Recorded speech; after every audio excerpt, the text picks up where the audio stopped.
When researchers end a clinical trial early because the results are better than expected, it allows a drug to get on the market and patients to receive it sooner than if the trial were carried out as planned. It sounds like a good thing, but it may not be. A new international analysis of 100 clinical trials that ended early found that the results were often wrong and sometimes life-threatening.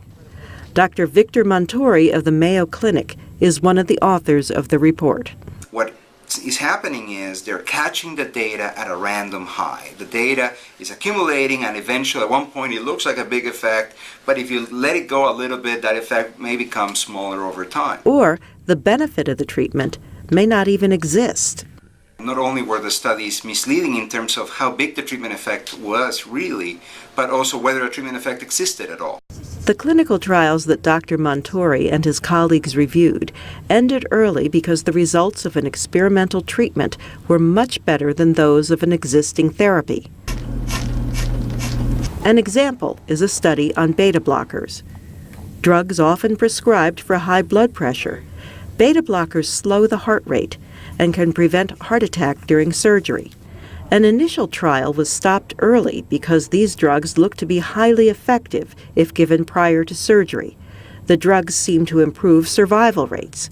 But a larger trial showed that some patients given the drugs had significantly higher death rates. Dr. Montori and other researchers compared the 100 trials that were called off early with more than 400 comparable trials that went through to completion. They found that the results were especially misleading in the smaller trials that ended early. What the investigators are caught on is when they look at the data at a given point in time before the study was supposed to finish, and they find a large treatment effect, then they get misled by that treatment effect. And then, in fact, if they decide to stop at that point, they end up misleading everyone else when they publish the results.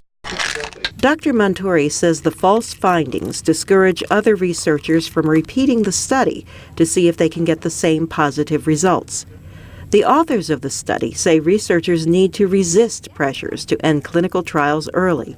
They say this will prevent patients and physicians from making treatment choices based on inaccurate information, or even worse, choosing one treatment when another would be far better. Carol Pearson, VOA News.